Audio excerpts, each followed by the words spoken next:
Came back from war, didn't you? I figured you would. I mean, I would too. Magic Bites by Ilona Andrews is so good. Don't you agree? Well, then we better get started.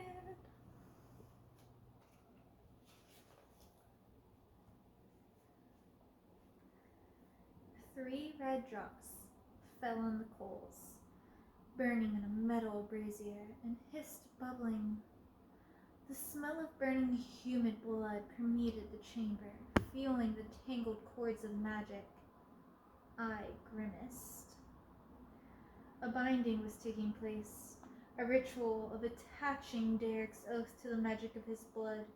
The trouble was that blood oaths guaranteed very little. Derek would have a strong aversion to breaking promises made under these circumstances, but that's where it ended. When given a choice between breaking a blood oath and a stronger obligation, such as loyalty to the pack, he would most likely break the oath. The tall, lean alpha wolf intoned the words of the pledge. Derek repeated them, and the currents of power licked the round room, spiraling up the impossibly tall walls to the ceiling lost in darkness. The council, who had formed a circle around the brazier, uttered a single word in unison. Derek held his hand over the flame. The alpha wolf slit Derek's forearm, letting his blood run into the fire of the brazier to seal the pledge. There were a lot of pledges. The shape-changer blood clotted quickly, and the alpha had to reopen the wound every 30 seconds or so. The binding took nearly 15 minutes. Halfway through it, Derek started clenching his teeth when the knife touched his skin. That arm had to be sore as hell. As I listened to the vows, Derek pledged to protect me with his life if need be. He pledged to be at my side in danger and in peace for as long as the pack required it. He pledged to uphold the honor of the pack as a whole and of his wolf clan in particular. I was not getting a bodyguard. I was not getting a second shadow. And if someone frowned at me, he was honor-bound to rip them to pieces. He stood there, wincing over and over, looking lost and pitiful, and somehow infinitely younger than me. I turned and quietly walked away out of the room into the shadowy hallway outside. The air was cool and smelled faintly of lemon of all things. I leaned against the wall and covered my face with my hands, shutting the world out for a moment. The blood oath took a while to set in, and Derek would have to be at my side for the duration. Otherwise, his pledge would be worthless. He would have to sleep in my apartment. He would have to eat dinner with me and come with me to the casino. Casino. Ugh. Weak stomach, Kern said at my side. I didn't jump. It was more of a small hop, really. You did this on purpose, don't you? What? Never mind. I rubbed my face, but the fatigue wouldn't go away. Just an adrenaline cooldown. It'd be over in a few minutes, and then I would be as good as new. You were out of your league, Kern said. No shit. I really didn't handle this whole thing too well, did I? No. His voice held no sympathy. I just wanted to ask for a do-over. I'd be more restrained the second time around. Less mouthy. Unfortunately, in real life, you really got a do-over. I'm heading to the casino from here. I need to know if I can take Derek with me. Natara likes to fuck with me. If Derek goes wolf, it'd really screw things up. An understatement of the year. You know anything of the code? The code is the way. I quoted the code of thought. It is order among chaos. It is sanity amidst the oblivion. He glanced in my direction. Surprised, Your Majesty. Yes, I did read it, many times over. Without the code, the shape-changers lose their balance. The beast overwhelms them, compelling them to murder and cannibalize their victims. Consumption of human flesh triggers a catalytic hormonal response. Violent tendencies, paranoia, and sexual urge shoot into overdrive, and a shape-changer degenerates into a loop. A psychopath that engages in every perversion involving blood and sex that a human mind can imagine. A human mind can imagine quite a bit. I was definitely tired now. Slowly, I slid down and sat on the floor. Screw him. If he wanted to stand over me, so be it. I was at Moses Creek when the guild busted Sam Buchanan's compound of horrors, I said. Like a servant overly eager to please, my mind thrust a memory before me. The front yard of Buchanan's holdout, past the trenches and the mud wall from which his deranged pack had sprayed shotgun blasts at us.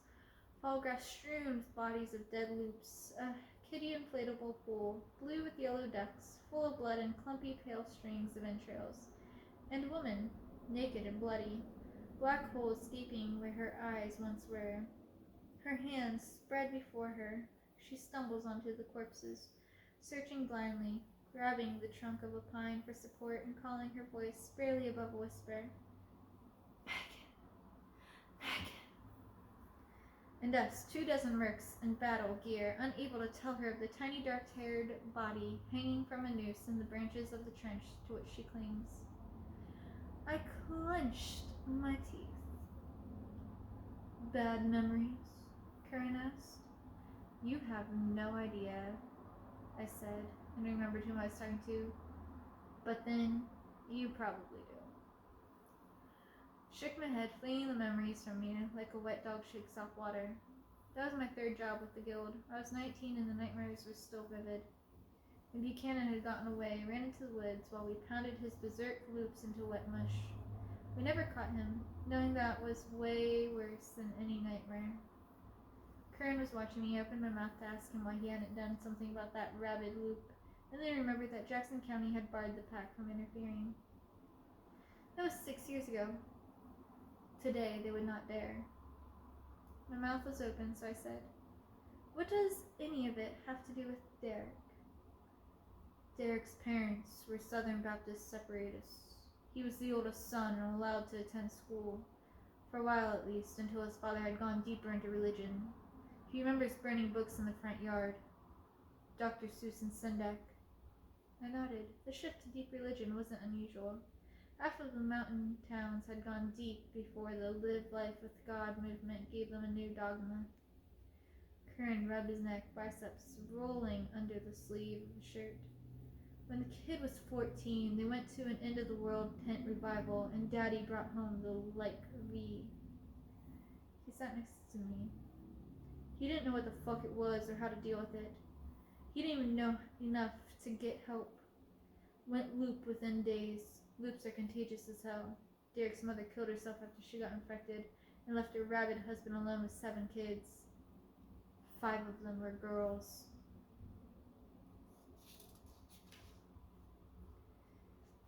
I swallowed, the hard clump in my throat. How long? 2 years.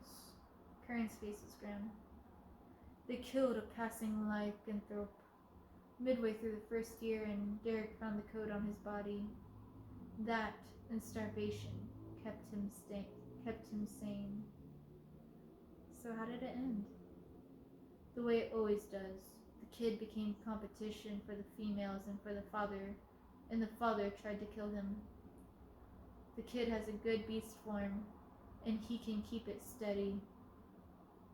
The beast form is the warrior form, superior to both animal and man. Most generation shape-changers have trouble with beast form, unable to maintain it longer than a few seconds. They get better with practice, but it takes years of trials and error. Derek killed his father? And set the house on fire.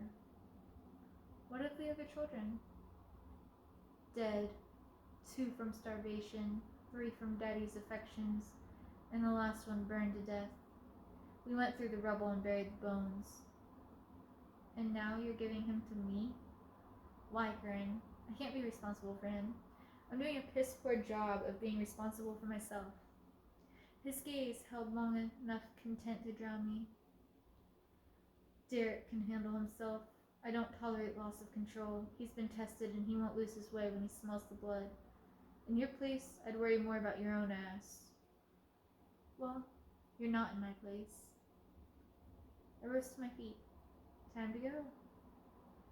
We walked back to the room where Curran said a few words to Mahon and left. Mahon approached me. I'll show you out. Derek will meet us at the entrance. Please make sure he takes a shower, I said. Lots and lots of Irish Spring. I don't want the people smelling blood or wolf on him. Mahon led me a different way through the maze of dim passages and branches. Tunnels that brought us to a wooden door. Mahon leaned his palm against it and it swung open. Curran wanted you to see this before you left, he said. In the room, on a simple metal table under a glass hood, laced with preserving spells, lay the head of Sam Buchanan. Betsy would not start. A whereat mechanic took one look under the hood, mumbled something about the alternator, and pointed me towards the stables. Before we left, I popped Betsy's trunk, untied the strings holding the long oiled leather roll, and pulled it open. Displaying swords and daggers secured in leather loops, the moonlight silvered the blades. Wow, Derek said. Men and swords. My father said that if you put any able-bodied man, no matter how peaceful, into a room with a sword and a practice dummy and leave him alone, eventually the man would pick up the sword and try to stab the dummy. It is human nature. This young wolf was no different. Choose a weapon. Whatever I want. Whatever you want. He examined the row of cutlery, his face thoughtful. I thought he'd go for a leaf blade, but he ignored it, and his fingers strayed toward boar instead. It was a good sword, especially for a beginner. With a 32-inch blade and an ash-sheathed hilt just under 8 inches long, it had a straight steel guard with sharp tips pointing downward and a no-nonsense steel pommel. Like all weapons I owned, it had a superb balance. Derek held it upright. It's light, he said. I went to sword fair once, and the swords there were way heavier. There's a difference between a sword and a sword-like object, I said. What you saw at the sword fair were mostly reasonable imitations. They are pretty and heavy, and they make you slower than a slug on vacation. This one only weighs 2 pounds. Derek swung the sword in a practice slash. It's a working sword, I said. It won't break, and it doesn't send a lot of vibration back to your hand when you strike a target. I like it, he said. It's yours. Thanks. I grabbed my utility bag and we were ready to go. Derek made some sniffing noises at the bag. I smell gasoline. You smell right. I told him and left it at that, explaining that I carried a large canteen filled with gasoline in my bag in case I spilled some of my blood, and had to clean it up in a hurry would have been too complicated. The pack lent me a mare. Her name was Furrow. The stable master swore that while she wasn't the swiftest beast in the stables, she was obedient, strong and steady as the rock of Gibraltar. So far, I had no reason to doubt him. Derek's dun gelding was perfectly content to let Frau take the lead. The kid rode with stiffness of a moderately trained rider who had never got quite comfortable with horses. Some shape changers rode like they were centaurs. Derek wasn't one of them. Neither of us had spoken since we left the shape changer keep 50 minutes ago. If I were to work with him, we had to at least be able to talk. I dropped back, drawing side by side with him. The sound of hoofbeats echoed in the deserted street. Why the arm? Derek asked. He was looking at the burn. The custom called for a hand to be thrust into the flame. Because I don't heal as quickly as you do. I need my hand to hold my sword. Oh, that was a dumb question. He looked away toward the city. Atlantis sprawled, looking relieved to be free of magic, and yet also apprehensive, knowing its reprieve would be short-lived. The moon shone on the sable of the night sky, a pale sliver of a face behind a veil of shadows. Its delicate radiance, a tangle of light and darkness, was all but lost, held at bay by bright street lamps.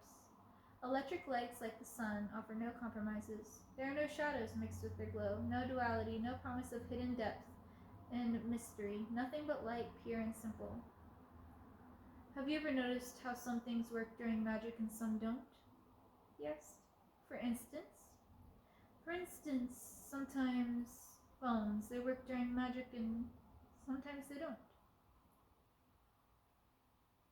He wanted to talk, probably looking for some common ground. I'd be an asshole if I didn't oblige. There are a couple theories on that. One says that the intensity of magic wave determines to what extent technology will fail. And the other one? I grimaced. Magic is a fluid thing. It's not a strict system set in stone. Every one of us filters it through ourselves, and our thoughts and perceptions shape and change it. You've heard of how powerful Pope is? Yes. He derives his power solely from the faith of his congregation. Thousands and thousands of people believe he can heal the sick, so he can. Now let's take a car. How does it work? Derek frowned. I'm not sure. There is an engine, which burns gasoline and turns it into gas. Gas expands and pushes something, a valve of some sort, which makes the wheels turn. Something like that. I nodded. Okay, now how does the phone work? He looked at me.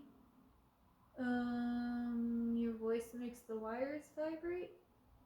Yes, but how does the dialing a number translate into reaching the right person, and what if a bird sits on a wire? Does it still vibrate? Derek shrugged. I have no idea. I don't either, and most other people don't. They never had to stop and think about how the phone works. It just does. Cars are different matter. They require more maintenance and break down more often than a phone, and the repairs are a good deal more expensive, so any car owner will educate himself about his car's inner workings at least to some degree. To keep from being ripped off, Derek said. Yes, the theory is that since so many people are ignorant of the basic mechanical principles involved in making the phone work, so then it might as well just be magic. They believe blindly that it will work, and it does. On the other hand, cars are viewed as the sum of mechanical parts which are prone to failure. Therefore, when magic hits, they fail. That's a cool theory, he said. Unfortunately, it makes my job that much harder. The magic fluctuation crashed into us. The electric lamps went out on the absolute darkness drenched the city. Just when my eyes adjusted to the lack of light, we turned a corner and we were greeted by a row of fey lanterns. One more turn and we'd reach the casino.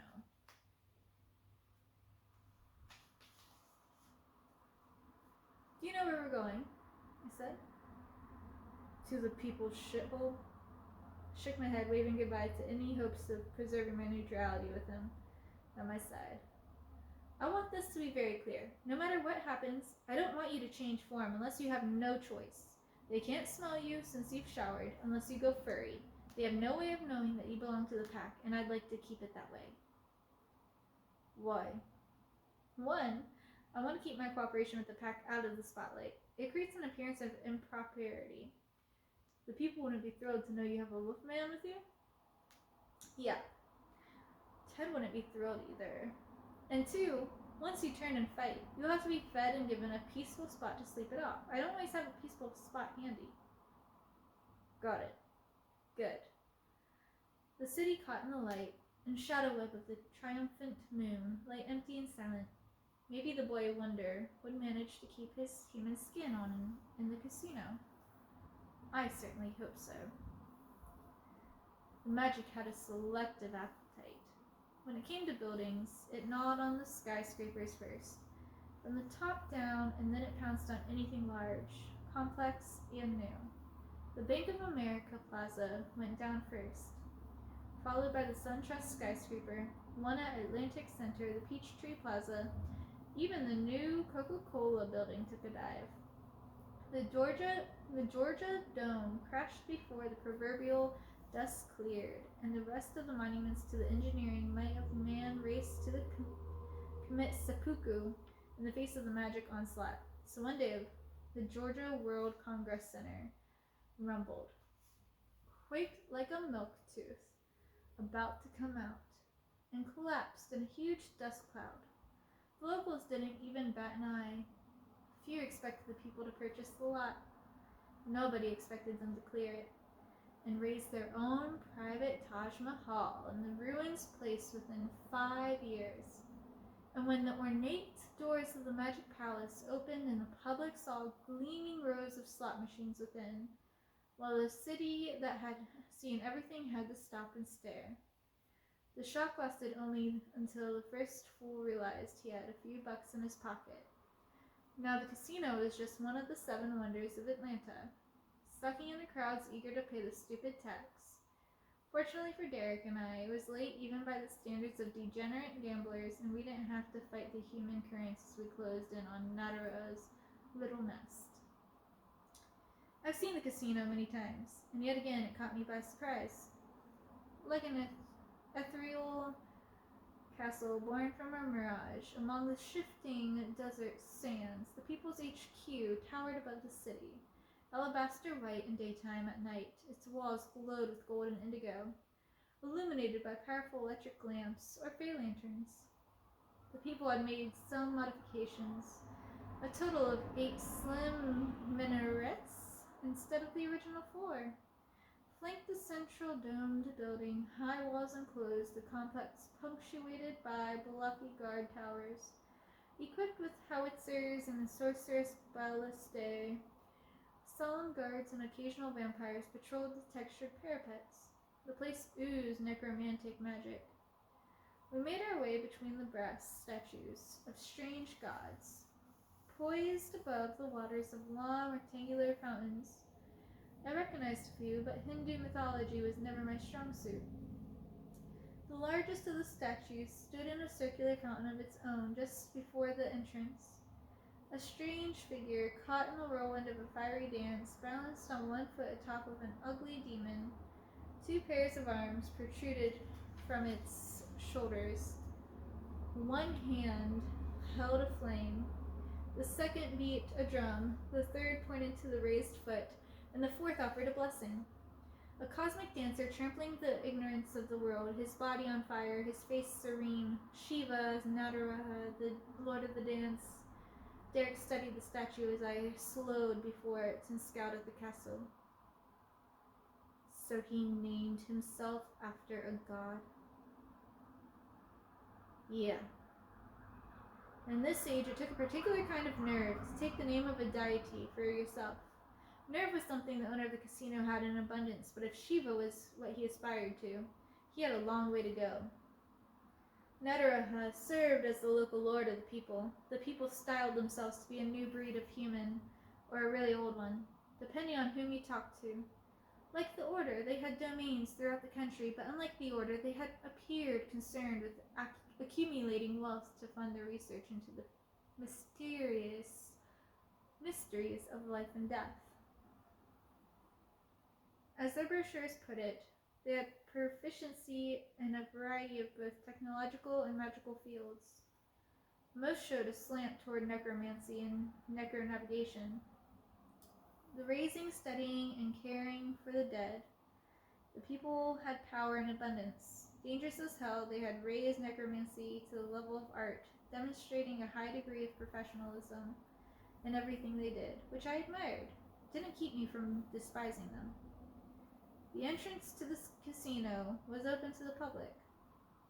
We tied our horses to the rails outside and walked in past the twin sentries, wearing black cloaks over chainmail and brandishing scimitars. The scimitars had a worn look about them, the kind that originates from repeated sharpening after being dulled on something hard. We entered the main floor. I hated casinos. The lure of easy money brought out the worst in people. The air smelled of greed, disappointment, and desperation. Derek and I marched past the slot machines, reconditioned to be run manually. Lost to the world in their concentration to feed more money into the machines, the slot players looked undead, going through the motions with the monotony of automatons. A woman won, jumping frantically as a waterfall of coins spilled, filling the receptacle of her machine. Her face, illuminated by delight, looked berserk and almost mad. We passed the card tables, turned to a small service entrance, strode through it, and found ourselves in a small room opening into a staircase. A pair of lean guards, dressed in the same garb as the sentries outside, flanked the stairs almost immediately. As if on cue, a woman stepped into her view. She stood a couple of inches above 5 feet, about half a foot shorter than me. Her emerald green dress left no aspect of her figure to the imagination. She was neither slender nor willowy. When writers of sappy romances ranted about glorious curves tapering to a small waist and soft flesh that begged to be explored, they had her in mind. All in all, her body was a far cry from my own. I wasn't jealous. My body served me fine. It was strong, resilient, equipped with quick reflexes which let me kill things before they killed me. I did envy her hair. Fiery red. It fell in curls and ringlets shining with red gold all the way to her hips. Derek's face split into a first-class leer. Rowena smiled as if he had just read her a poem. Kate!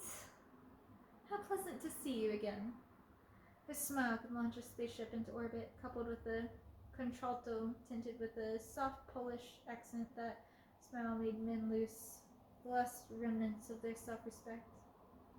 I glanced at Derek. The boy wonder didn't melt into a pile of goo, although his gaze was glued to Rowena's chest, avoiding eye contact. Good strategy. Sorry we're late. Not a problem. Follow me. We did, climbing the staircase up the long hallway. You been here before? Derek asked, his gaze firmly fixed on Rowena's ass, shifting under the shimmering green silk a few steps above us. Wiggles, I told him.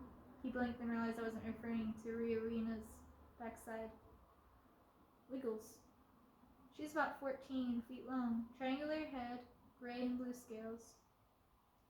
He was clearly drawing a blank. Natara's pet snake? I explained. It bolted a few weeks ago. I found it for him at the request of the guild. Mentioning that I spent 4 solid days camped out in a swamp, covered in peat and muck, without a change of clothes, would have completely cramped my style. An icy feeling came over me. The tiny hairs on the back of my neck rose. We rounded the bend and saw a vampire. It scuttled along the ceiling, heading in the opposite direction, ropey muscles working under the tightly stretched skin, probably dark during life, but now bluish-purple. Rowena glanced at it and waved the way people in more technological times must have waved at the security cameras. I felt a particular magic flow from her in a sluggish wave. My stomach lurched and I swallowed, trying not to retch. The undead sat unnaturally still. The urge to kill almost overwhelmed me. My hand itched to touch Slayer, resting in its leather sheath on my back. I looked into the empty dead eyes and wondered what it would be like to slide my blade into one. Scrambling the brain behind it, I would like to have killed that man that piloted it even more. The vampire shifted, springing into motion all at once, and moved on. This way, please, Rowena said, favoring us with another dazzling smile. We had no choice but to follow while the vampire disappeared behind the turn of the corridor. The hallway terminated in a huge arched door. It opened at our approach and splitting down the middle. Beyond Natara's pentagonal throne room stretched like a hashish dream, stolen from the mind of an ancient teller of the Arabian Nights. Graceful statues stood bathed in the glow of the magic lamps that mixed with the gentle, reflected radiance of Natara's gold throne. Velvet pillows dotted the Italian floor, and priceless pieces of art struggled to add a touch of refinement to the shocking opulence. Natara himself reclined on his throne like a sultan of legend. The asshole wore white as he always did, and his outfit looked to be worthy my 6-month salary. It's good to be the sultan. His throne looked gold. It probably was gold, but my mind couldn't accept that such a concentration of wealth could be wasted on supporting someone's backside. Shaped like an egg, set on its wide end and cut in half lengthwise, the throne reached the height of 6 feet.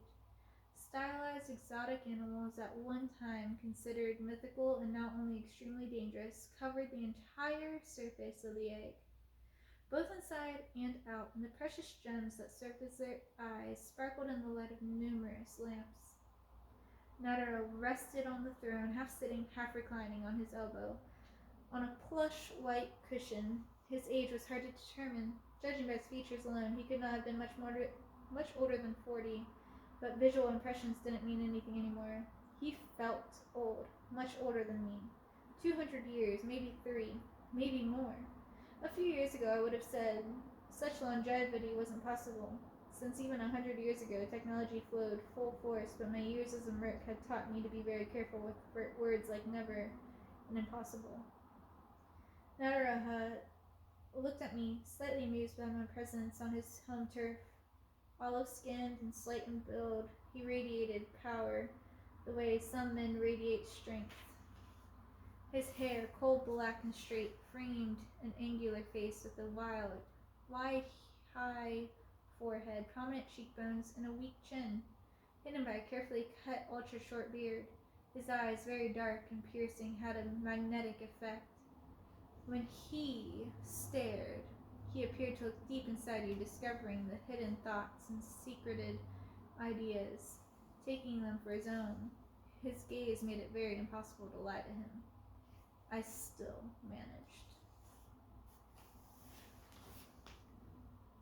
Well, dear, it is getting late, and I need to cook dinner. I do hope you understand. I'm also trying to go to the gym today. Not sure if that's going to work out or not. It's much later time than I was hoping. I know. I need to do better. I will. Hoping I'll be able to make some time tomorrow. Work might need me this week, but fingers crossed they don't. But until next time, I appreciate you so much. Oh, come here, you. You're so silly. Much love. Thank